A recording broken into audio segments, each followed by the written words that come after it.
This is Wednesday, April 23rd, 2025. I'm Sherrie Grunfeld interviewing Sandra Sue Horowitz, who goes by Sandy. Sandy, tell us where you were born.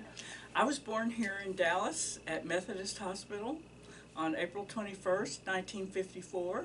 Happy birthday, Sandy. Thank you. Tell us about growing up in Dallas. Tell me the memories that you have. Well,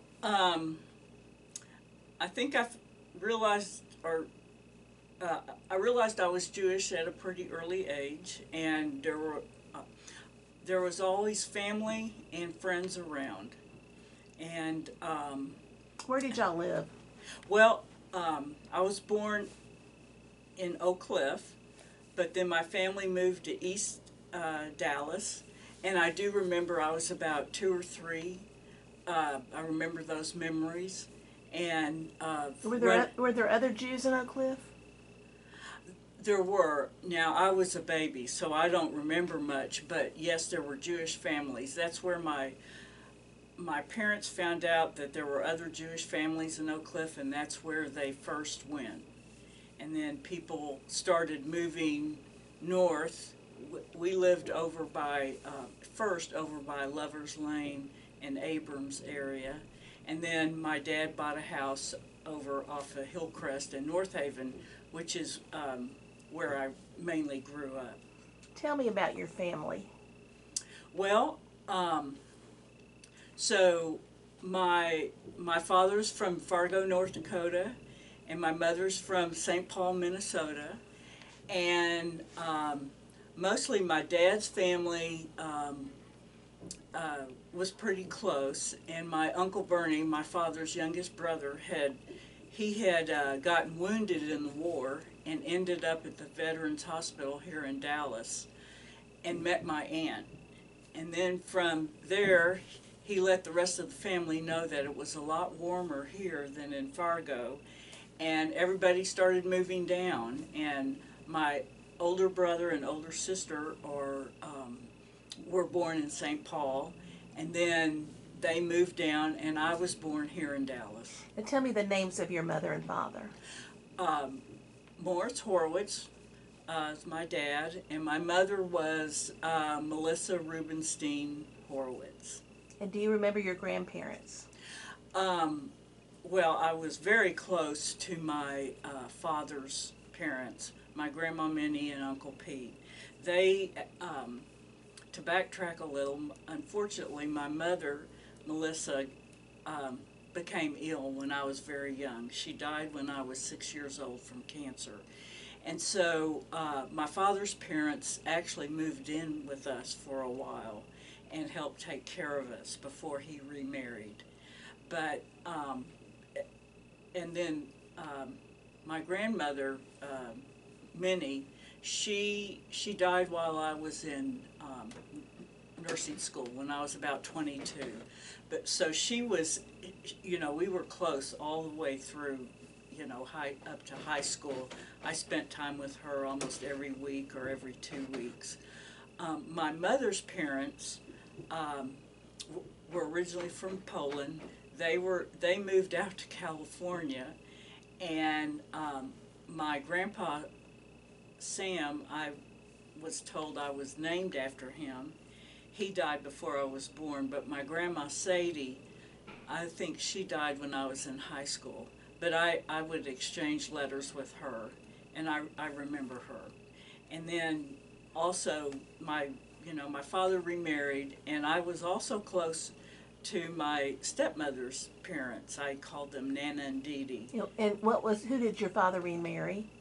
Her name was Beverly Moorshower.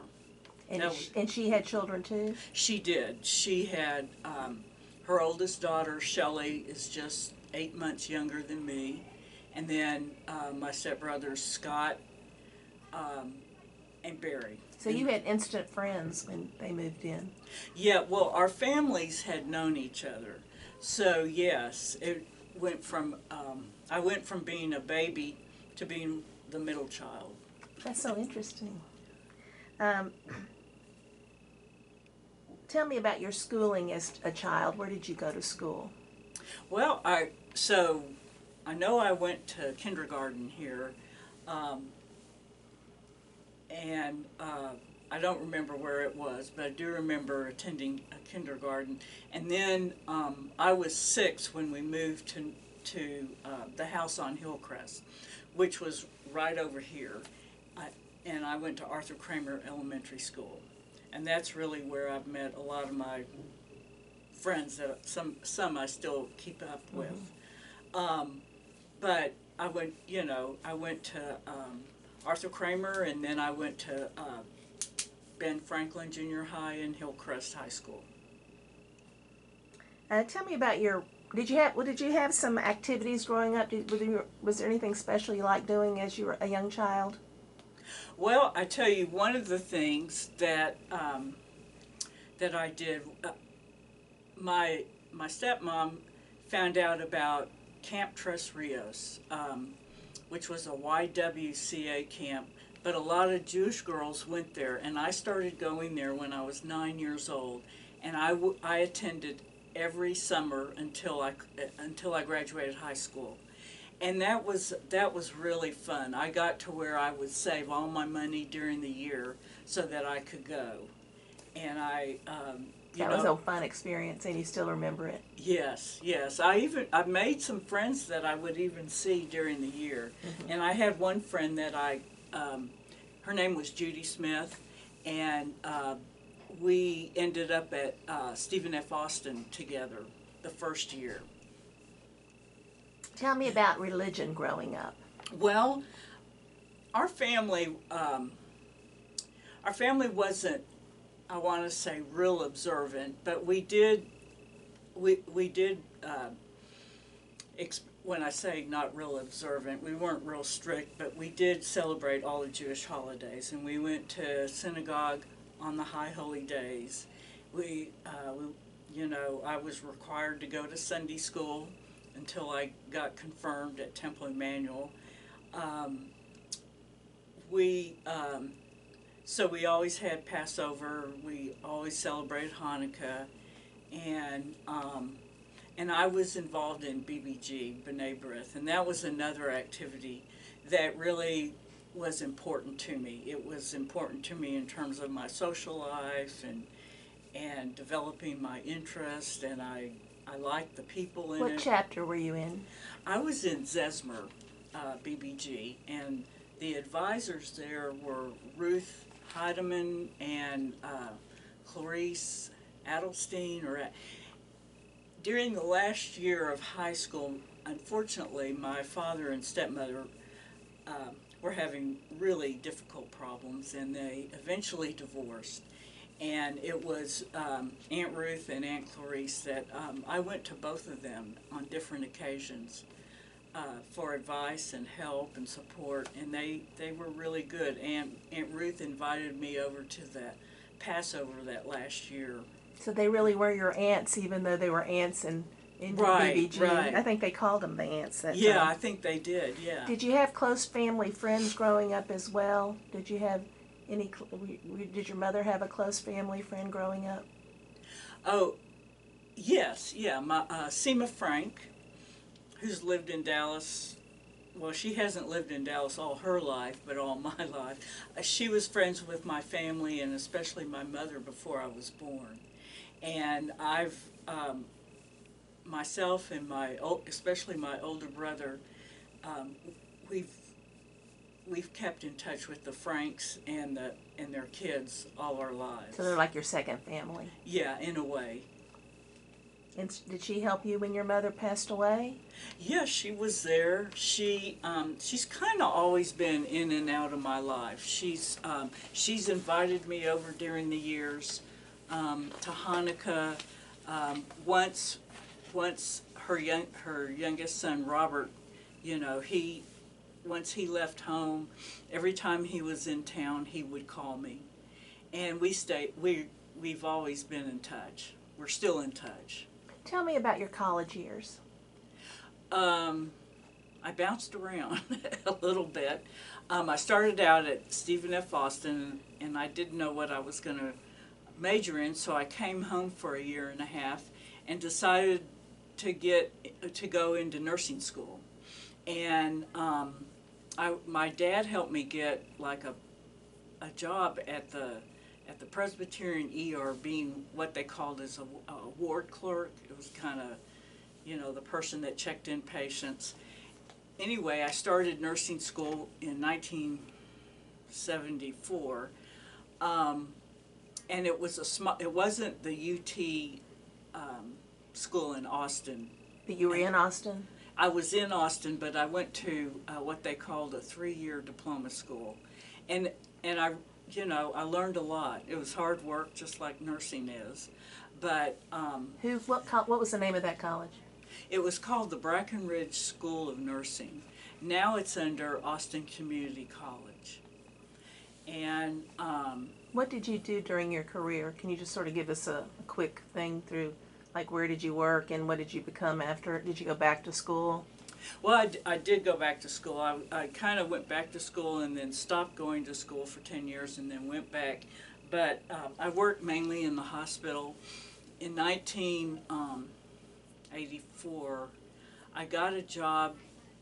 Somebody told me about an opening at the Dallas County Health Department in what they called the AIDS surveillance. And I had gotten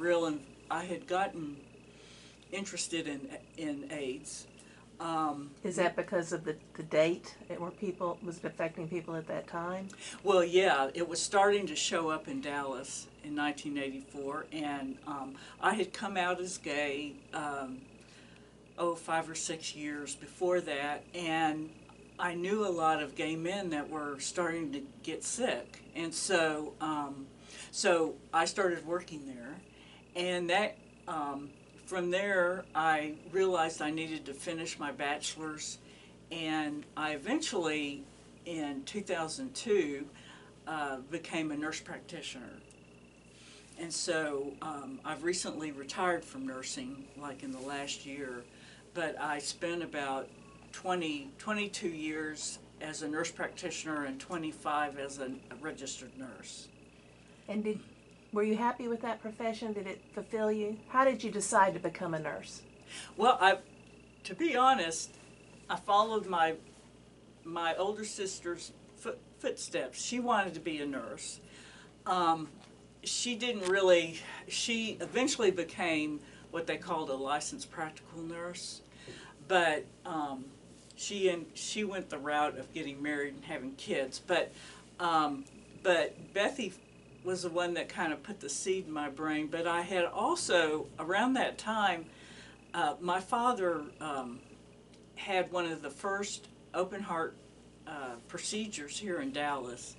And I just found myself being real interested in science and medicine, and I just felt like that nursing was something I could do. What accomplishments are you most proud of? I think having become a nurse practitioner is one thing. I really, because it took many years for me to, I guess, develop the confidence that I could really do this. And nursing is not necessarily an easy profession, and I had my ups and downs with it. And finally I decided I needed to get out of the hospital and I wanted to learn more. Like I said, I've always thought medicine was very interesting and still do. So I guess as far as professionally, career-wise, sticking with nursing and becoming a nurse practitioner are the things that I have become most proud of. I wanted to talk to you about religion as you got older and you became a nurse, and tell me how you kept religion in your life at that point. Well, so to backtrack, in high school I got very involved in BBG, and it was really a source of friends, of learning things. I remember we were taken down to the courts. They had this junior court thing. I just remember that it seemed like we did a lot of community projects, that interest me. And then as I got older, and once I moved back to Dallas after nursing school, and I came out as gay, I found out from a friend of mine in high school that they were forming a Jewish gay group, and I was one of the first members in that group, and that group actually still exists today. What did they call that group? Well, at first we were we called ourselves a Havurah, but we eventually became a Reformed synagogue, and it's Congregation Bethel B'nai. And we don't have our own building per se. Now we conduct our services at the North Haven Methodist Church. At the height, how many people do you think were members? At our height, I think we had close to 150 members in the mid-90s. And are you still a member? I am. And I'm also a member of Temple Emmanuel here in Dallas. Tell me some of the things you did for your temple, Benai. We did, mainly, I tell you, mainly one of the things I'm really proud of is I was involved kind of in that transition from the Havurah group to being a synagogue, and we, in the late 80s, early 90s, gays unfortunately weren't welcome into any mainstream religion, not just Judaism. But I think it became more noticeable to us around the holidays because we didn't necessarily have a place to go. We weren't members of a synagogue that was holding services. So we started holding our own services. There were members that were conservative, that knew a lot about putting a service together. And this was, later on, we had rabbis, or visiting rabbis, but in the beginning we did it ourselves with the music, and one of our members, I think was from Oklahoma anyway, they were closing his synagogue, and their Torah was donated to us. Wow. So we had a Torah. There were people who actually built an ark on wheels. Wow. And that's still used today? Uh-huh. It's at North Haven Methodist Church. And so we started having services, and in those early days we actually had, like, I remember up to 70 or 80 people attend services, which So was you're a really active community. We really were an active community. Now, I think things are more spread out. Most of the temples now have gay outreach, and they have their own. I mean, it's not a big deal anymore. They're just part of the regular congregation. So you feel comfortable being a member of both? I do. If I ask you, what do you see the difference between growing up and now? Is there any one thing you see in the Jewish community that's changed? I don't know. In a lot of ways, it's kind of the same. One thing that's become more evident to me is what a, I guess, Jewish bubble I grew up in. I didn't. When I finally went away to college at Stephen F. Austin, there were like 9 Jews there. And for the first time in my life, I felt real different. But growing up, I didn't feel different. Even my high school, when there were when the Jewish holidays came around, I remember my friends who weren't Jewish said, I wish they would just close the school, because when y'all have your holidays, we don't do anything. So, and I think that was one thing that really has influenced me, is that I grew up around so many other Jewish people that even though I wouldn't consider myself real religious or observant, it's just part of who I am. Now, what do you do today to celebrate the holidays? How do you do that? Have you, tell me about what family are you close to your family? Do you bring them in? What do you do? Well, so just this past year, my oldest sister Beth passed away, but I'm close to her son, my nephew, and he comes in with his husband, and then I still have remained close to my step family, and I had What is their name? The Moreshowers, Shelley Moreshower and Scott Barry Moreshower. Scott lives in Atlanta with his family, but Barry and Shelley are still here. Barry didn't get married, but so I always celebrate the holidays with them and with friends. Again, my closest friends have been the ones that I met through Beth El Benah. You became family with them. Yeah, yeah. I have friends since I've been in Dallas my whole life. I guess I have pockets of friends in different places, and not just in being Jewish, but.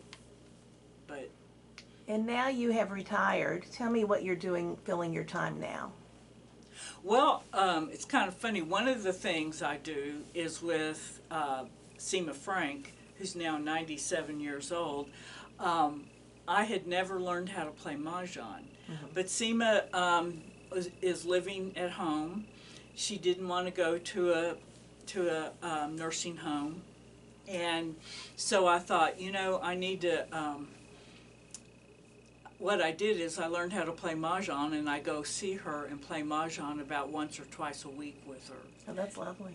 Yeah, I really enjoy that. The other thing is Temple Emmanuel has a garden, and it's a really neat mitzvah project. Everything we grow goes to a food bank, and again, friends that I've known practically my whole life are also involved in it, and I go once or twice a week, and we do all the maintenance, all the planting. What's the name of that garden? It's called I believe the Jill Stone Garden. Community Garden, yeah. At Temple, it's on the north side, and it's huge. So I see that you are involved at Temple, and you're still involved with your other temple. What do you see the future of the Temple Benai? I might be pronouncing that wrong. We say congregation Beth El Benah. Anyway. Okay. Thank you. But so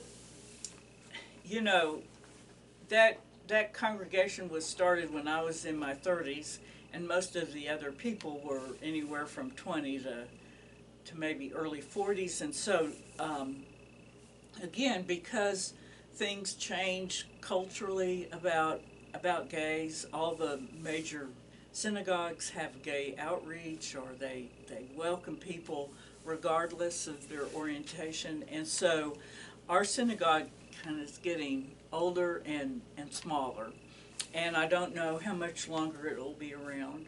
Do you think that's sad, or do you think that's just part of the times? When you're needed, you have it, and if you don't need it, it doesn't need to be there. What is your thought on that? Well, a little bit of sadness, and a little bit of well, that's one reason why once I retired, I decided to join Temple Emmanuel, because it's a more active, well-rounded synagogue. It has lots of activities, and I really enjoy the services, and so it's kind of my way, it's like, yes, I didn't need Beth El Benah as much as I did. So it's sort of a full circle, maybe. It's a full circle kind of. But you made it work for when you needed a synagogue and you didn't feel comfortable going into one. Is that? Yeah, that's a fair. I mean, I didn't feel comfortable in the mainstream, Jewish community, not just in Dallas, but anywhere, because I felt like I stuck out. I wasn't married, I didn't have kids, and I didn't know a lot of people in my position there, Is there something else you'd like to share with the group today, to tell us that I might have not asked you? No, it's just, I really have enjoyed now that I'm, I mean, I really enjoy walking into Temple these days, and I enjoy the activities. I enjoy seeing people I had met years ago still around here in Dallas, and uh, I kind Sounds of, like you like retirement. I do. I love retirement. You're filling your time with things you love. I do. I do. I go to Tai Chi. I do. I don't have. I don't sit around and I don't have a lot of spare time. I've also been involved in campaigning for certain people running for office, and lately I've been involved in a voting project. So politically, socially, community oriented, you're doing a little of everything, it sounds like. I am.